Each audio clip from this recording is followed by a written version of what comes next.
Hello दोस्तों, जय हिंद, वंदे मातरम, जय श्री राम, राधे राधे, गुड मॉर्निंग।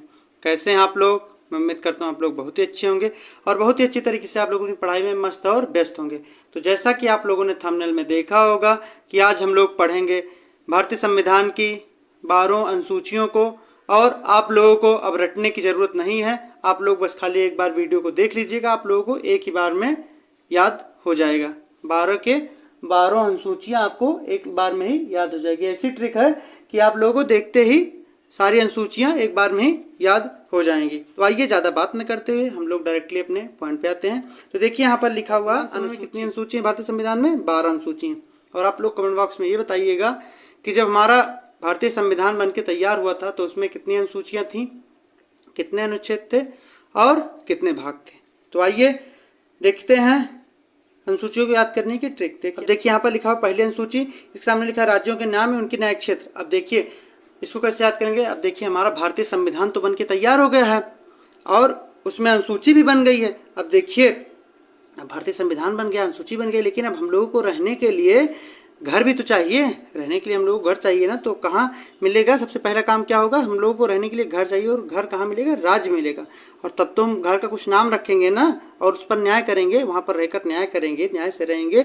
अपने घर का कुछ नाम रखेंगे और वहाँ पर न्याय से रहेंगे। तो सबसे पहला काम क्या होगा? भारतीय संविधान बन के तैयार हो गया, अब सबसे पहला काम क्या होगा? राज्यों में हम लोगों को घर मिलेगा।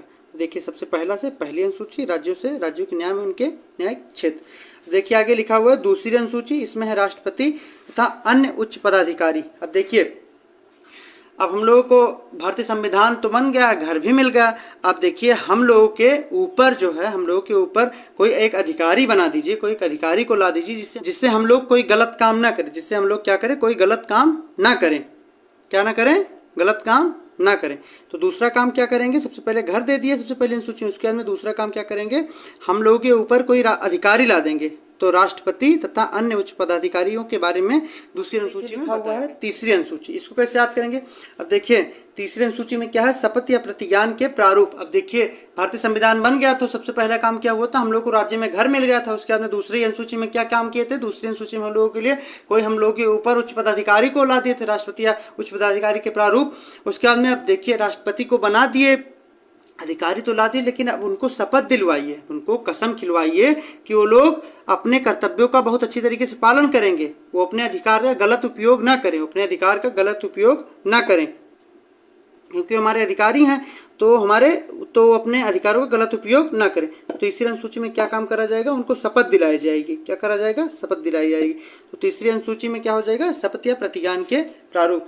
अब देखिए चौथी अनुसूची में क्या दिया? राज्य और केंद्र शासित प्रदेशों के लिए राज्यसभा में सीटों का आवंटन या बंटवारा। अब देखिए हम लोगों को राज्यों में घर तो मिल गया था, लेकिन जो केंद्र के लोग हैं लोगों को भी तो घर चाहिए, उन लोगों को तो भी घर चाहिए। अब देखिए राज्यों में हम लोग को घर मिल गया, लेकिन जो केंद्र के लोग हैं उन लोगों को भी घर चाहिए। वो लोग भी घर की मांग करें कि हम लोगों को भी घर चाहिए, राज्यों वाले लोगों को घर मिल गया, हम लोगों को भी घर चाहिए। देखिए ट्रिक बस याद करने के लिए बना रहे हैं, बाकी अन्यथा आप लोग कुछ मत लीजिएगा। देखिए केंद्र वाले लोग कह रहे हैं हम लोग को भी घर चाहिए, तो उनको घर कहाँ मिलेगा? वो लोग कह रहे हैं हमको भी राज्य में घर चाहिए, अब देखिए राज्य में पहले ही घर बन चुका है, तो क्या कह रहे हैं? सीटों का, यहाँ पर देखिए सीटों का बंटवारा। तो कह रहे हैं उसी घर में मुझे बंटवारा कर दीजिए, उसी घर में मुझे घर चाहिए, उस घर के बगल में ही घर दीजिए, तो उस घर का बंटवारा कर दीजिए। तो बंटवारा से सीटों का बंटवारा हो जाएगा। केंद्र शासित प्रदेशों के लोग क्या कह रहे हैं कि हम लोग को भी घर चाहिए, और कहाँ चाहिए? राज्य में ही घर चाहिए। तो चौथी अनुसूची में क्या काम किया जाएगा? राज्यों और केंद्र शासित प्रदेशों के लिए राज्यसभा में सीटों का आवंटन या बंटवारा। अब आगे देखिए लिखा हुआ है पांचवी अनुसूची को कैसे याद करेंगे? देखिए यहाँ पर लिखा हुआ है अनुसूचित जाति और जनजाति क्षेत्रों के प्रशासन तथा नियंत्रण के बारे में उपबंध। अब देखिए इसको कैसे याद करेंगे?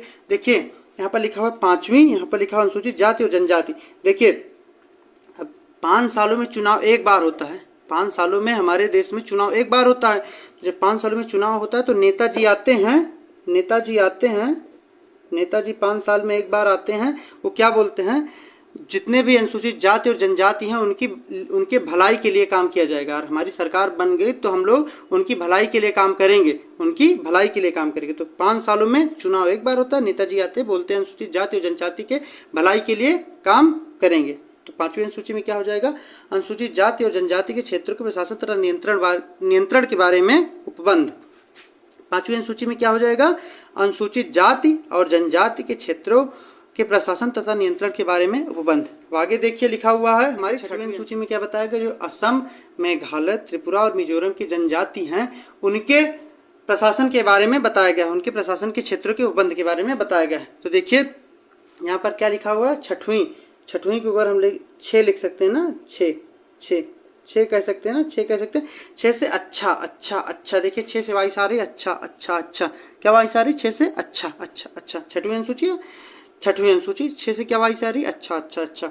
अब ये बहुत अच्छी बात है, असम, मेघालय, त्रिपुरा, मिजोरम, ये देखिए हमारे पूर्वी राज्य है ना, भारतीय पूर्वी राज्य हैं। तो ये बहुत अच्छी बात है कि उन राज्यों जो हमारे भारतीय पूर्वी राज्य हैं उनकी जो जनजाति हैं उनके भी प्रशासन के बारे में सरकार कोई कदम उठाएगी, उनके भी अधिकारों के लिए सरकार कोई काम करेगी। तो 6वीं अनुसूची में क्या है, असम, मेघालय, त्रिपुरा, मिजोरम के जनजातीय क्षेत्रों के प्रशासन के बारे में उपबंध बताया गया। अब आगे देखिए लिखा हुआ है 7वीं अनुसूची, क्या लिखा हुआ है, 7वीं अनुसूची। अब आगे देखिए लिखा हुआ है 7वीं अनुसूची, इसको कैसे याद करेंगे, यहाँ पर देखिए 7वीं अनुसूची में अब देखिए आगे लिखा हुआ है 7वीं अनुसूची, इसमें क्या दिया हुआ है, राज्य व केंद्र के बीच शक्तियों का विभाजन या बंटवारा। अब देखिए 7वीं अनुसूची, देखिए इसको कैसे याद करेंगे, इसकी ट्रिक क्या बन जाएगी, 7वीं, देखिए 7वीं से वाई सारी 7, क्या वाई सारी 7। अब देखिए हम लोग साथ रहेंगे, अगर हम लोग साथ रहेंगे तो राज्य व केंद्र के बीच शक्तियों का विभाजन नहीं होगा। हम लोग साथ रहेंगे तो राज्य और केंद्र के बीच शक्तियों का विभाजन नहीं होगा। लेकिन हम लोग अगर साथ नहीं रहेंगे, तो शक्तियों का विभाजन हो जाएगा, राज्य और केंद्र के बीच शक्तियों का विभाजन। 7वीं अनुसूची में हो जाएगा राज्य और केंद्रों के बीच शक्तियों का विभाजन। अब आइए हम लोग अपनी नेक्स्ट मित्रों आगे लिखा हुआ 8वीं अनुसूची। 8वीं अनुसूची में संविधान द्वारा मान्यता प्राप्त 22 भाषाओं के बारे में बताया गया है। देखिए इसको याद करेंगे, देखिए 8 से बन जाएगा ठाठ। अब देखिए किसी को यहाँ पर क्या लिखा हुआ, 22 भाषा। अब देखिए अगर किसी को 22 भाषा आती रहेगी बोलनी, अगर किसी को 22 भाषाएं बोलनी आती रहेंगी तो उसकी तो ठाठ है ना, उसकी तो बल्ले बल्ले, उसकी सब लोग वाहवाही करेंगे, अरे भाई उसको तो 22 भाषाएं बोलनी आती हैं, अरे भाई उसको तो 22 भाषाएं बोलनी आती हैं। तो उसकी क्या रहेगी, ठाठ रहेगी, क्या रहेगी, ठाठ रहेगी। तो ठाठ से 8 हो जाएगा और 8वीं अनुसूची में 22 भाषाएं बोली जाती हैं, 22 भाषाओं का 8वीं अनुसूची में क्या है, संविधान द्वारा मान्यता प्राप्त 22 भाषाओं का उल्लेख है। अब आगे देखिए लिखा हुआ है 9वीं अनुसूची, इसमें है भूमि सुधारों और जमींदारी प्रणाली के उन्मूलन से संबंधित है। अब देखिए इसको ऐसे याद करेंगे, देखिए यहाँ पर लिखा हुआ है भूमि सुधारों, यहाँ पर क्या लिखा हुआ है, भूमि सुधारों, यहाँ पर लिखा हुआ जमींदारी, क्या लिखा हुआ है, जमींदारी मतलब जमींदार। अब देखिए इसको ऐसे याद करेंगे, जो पहले का जमाना था उसमें जमींदार टाइप के लोग होते थे, क्या होते थे, जमींदार टाइप के लोग होते थे। तो जमींदार पहले के ज़माने में जमींदारी होती थी, क्या होती थी, जमींदारी। और अब 9वीं से 9 हो जाएगा, 9वीं से क्या हो जाएगा, 9 हो जाएगा, 9वीं से 9। अब के समय में जमींदारी नहीं होती, अब के समय में जमींदारी नहीं होती, 9 से 9। अब के समय में जमींदारी होती है, नहीं होती है। तो 9 से 9वीं अनुसूची और जमींदारी से जमींदारी प्रणाली। 9वीं अनुसूची में क्या बताया गया, भूमि सुधार और जमींदारी प्रणाली के उन्मूलन से संबंधित है। भाई हम लोग 10वीं आगे हमारी दी हुई है 10वीं अनुसूची, इसको कैसे याद करेंगे, देखिए यहाँ पर लिखा हुआ है दल बदल। 10वीं अनुसूची में क्या बताया गया, दल बदल। और ये सबसे इंपॉर्टेंट है, बहुत बार इसमें है दल बदल, सबसे ज्यादा यही पूछा जाता है कि कौन संविधान संशोधन के अंतर्गत ये किया गया है। 52वें संविधान संशोधन 1985 के अंतर्गत किया गया, 52 1985 के अंतर्गत किया गया। देखिए इसको कैसे याद करेंगे, देखिए यहाँ पर क्या लिखा हुआ, 10, क्या लिखा हुआ, 10। यहाँ पर क्या लिखा हुआ, दल लिखा हुआ ना, दल बदल। तो 10 से 10वीं हो जाएगी, दल बदल से दल बदल हो जाएगा। देखिए 10 के वाइस में शुरू में दार है, दल बदल के शुरू में दार, तो इसी से हम लोग पकड़ लेंगे। 10वीं अनुसूची में क्या बताया गया, दल बदल के बारे में बताया गया है। बाकी है 11वीं अनुसूची। अब इसको कैसे याद करेंगे, देखिए 11वीं अनुसूची में बताया, 11वीं अनुसूची में क्या बताया गया, पंचायत की शक्तियों के बारे में। इसमें 29 विषय हैं, संविधान संशोधन अधिनियम 1992 द्वारा यह जोड़ा गया था। 29 विषय पूछ लेता है, ये इंपॉर्टेंट है, इसको आप लोग याद रखिएगा, इंपॉर्टेंट है, पूछ लेता है 11वीं अनुसूची में कितने विषय का उल्लेख है, तो 29 विषय का उल्लेख है। और यह संविधान संशोधन अधिनियम 1992 में जोड़ा गया था। देखिए 11वीं अनुसूची को ऐसे याद करेंगे, देखिए अब माता जी हैं, देखिए यहाँ पर लिख दे रहे हैं, माता जी या मम्मी जी, जो हमारी मम्मी जी होती हैं वो क्या कह रही हैं, बैठ के 11 बजे तक पंचायत करो। क्या करें? बैठ के 11 बजे तक पंचायत करे थे और कुछ नहीं करते तू। क्या कहती हैं गांव में, अवधि में ऐसे बोलती है ना, बैठ के बस तू भैया 11 बजे तक पंचायतें करत है और कुछ करते ना हो तो कुछ कह ना पाओ, बस खाली पंचायतें करबा। क्या करबा? तू पंचायतें करबा।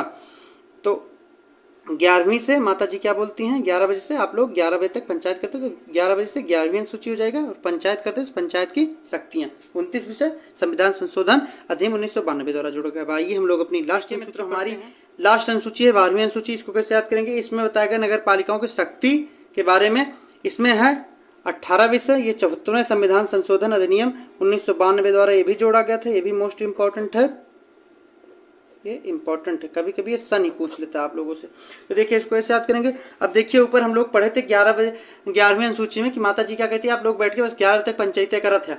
अब देखिए 12वीं अनुसूची में फिर माता जी बोल रही हैं, माता जी फिर बोल रही हैं, माता जी फिर क्या कह रही हैं, माता जी फिर बोल रही हैं। पहले माता जी बोल रही थी कि 11 बजे तक बस खाली तू बैठ के पंचायतें करत है, तो कुछ कह ना पाओ, सिर्फ 11 बजे तक बैठ के पंचायतें करबा।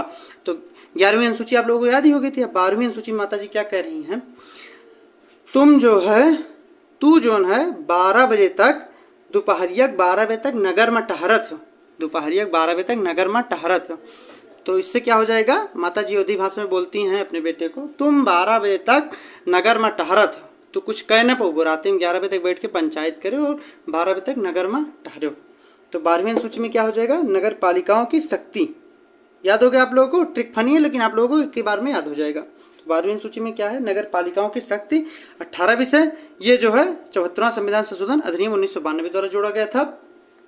इसी के साथ अपना टॉपिक यहीं पर कंप्लीट होता है। आप लोगों को यह वीडियो कैसा लगा जरूर कमेंट बॉक्स में बताइएगा, और मैं डिस्क्रिप्शन बॉक्स में आप लोगों को व्हाट्सएप ग्रुप का लिंक और टेलीग्राम चैनल का लिंक दे दूंगा, जिससे आप लोगों को कोई भी कंफ्यूजन हो आप लोग उससे ज्वाइन हो जाइएगा और मुझसे पर्सनल कांटेक्ट कर सकते हैं। आप लोगों को नेक्स्ट वीडियो किस टॉपिक पर चाहिए कमेंट बॉक्स में बता दीजिएगा, मैं उस पर वीडियो बनाने की पूरी कोशिश करूंगा। तब तक के लिए आप लोग पढ़ते रहिए, हंसते रहिए, मुस्कुराते रहिए। मिलेंगे नेक्स्ट वीडियो में। जय हिंद, जय भारत।